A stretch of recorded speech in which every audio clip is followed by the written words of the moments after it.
வணக்கம். எல்லா ஆத்ம கடவுள் நேயர்களுக்கும் என்னுடைய வணக்கம். எல்லாருமே கடவுள் தான். ஏன்னா அதுதான் நான் நம்புவேன். ஒருத்தவங்க கடவுள் கிடையாது, ஒருத்தவங்க தான் கடவுள். பணம் புகழ் வச்சவங்க தான் பேர் கடவுளாக தெரிவாங்க. சின்ன ரோட்டில் இருக்கவங்க தான் அவங்க கடவுளாக தெரிய மாட்டாங்க அப்படின்னா நான் சொல்லவே மாட்டேன். எல்லாருமே கடவுள் தான். பணக்காரங்க அவங்களால முடிஞ்ச உதவி செஞ்சு அவங்க கடவுளாக இருக்காங்க. ஏழையில் உள்ளவங்க அவங்களோட முடிஞ்ச உதவியை அவங்க ஈன்ற உதவி செஞ்சு அவங்களும் கடவுளாக தான் இருக்காங்க. ஏன்னா எல்லாருமே கடவுள் தான். அந்த கடவுள் நிலையை அடையிறதுக்கான வழி ஜீவகாருண்யம். ஜீவகாருண்யம்னா என்னது? கருணை. அந்த கருணை எல்லார் மனசுலையும் இருக்குது. அதை பார்த்துட்டு அதை ஸ்கிப் பண்ணி அடுத்த விஷயத்தை நோக்கி போகிறது மட்டும்தான் தவறு.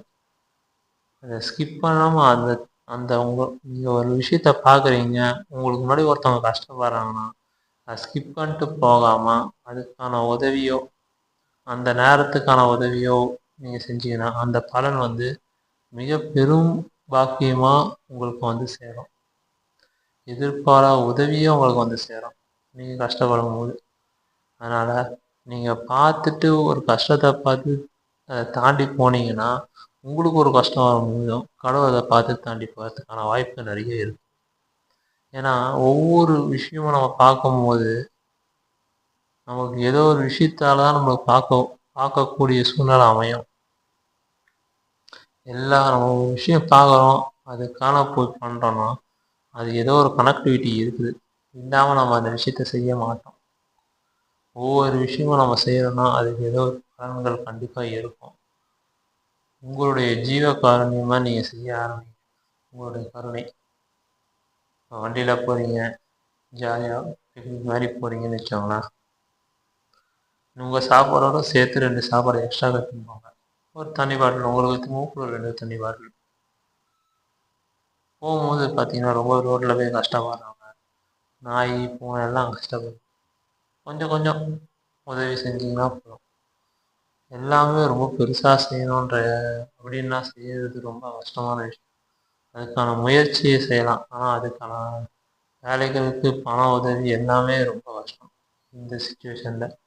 பெரிய பெரிய பெரிய கடவுள்கள், முதலாளி கடவுள்கள் ஹெல்ப் பண்ணால் மட்டும்தான் இந்த மாதிரி விஷயத்தை செய்ய முடியும். நான் ஒரு சில பேர் செஞ்சுன்னு தான் இருக்காங்க, அவங்களுக்கு நான் நன்றி தெரிவிச்சுக்கிறேன். ஏன்னா எல்லாருமே அந்த மாதிரி செய்யணும்னு நான் நினைக்கிறேன். ஏன்னா ஒரு ரூபாவும் உங்ககிட்டேருந்து வருதுன்னா அந்த ஒரு ரூபாய்க்கும் வேல்யூ எங்களுக்கு தெரியும். அந்த ஒரு ரூபாய் யாருக்கு பலன் தேரணும் அப்படின்ற விஷயமும் எங்களுக்கு தெரியும். அந்த ஒரு ரூபா அப்படின்ற வேல்யூ ஒரு சில பேருக்கு எவ்வளோ பெரிய வேல்யூன்றது தெரியும். ஏன்னா என்னங்க ஒரு ரூபாயில் என்னங்க வரப்போகுது? இன்னமும் அம்மா ஹோட்டலில் ஒரு ரூபா தான், ஒரு 5 ரூபா அவங்களும் சாப்பிட்லாம். அதனால் அந்த நீங்கள் கொடுக்குற ஒவ்வொரு வேல்யூவும் அந்த ஒவ்வொருத்தருடைய பசியும் அந்த நேரத்தோட கஷ்டத்தையும் தீரும்.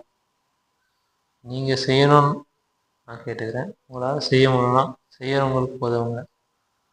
ஏன்னா இந்த மாதிரி ஒரு கிரிட்டிக்கலான சுச்சுவேஷனில் எல்லாருமே இன்பத்தோடு இருக்கணும்னா அது உங்களை மாதிரி ஆட்களுடைய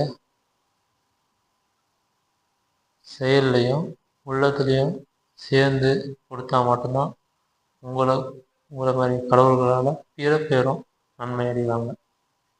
அப்போது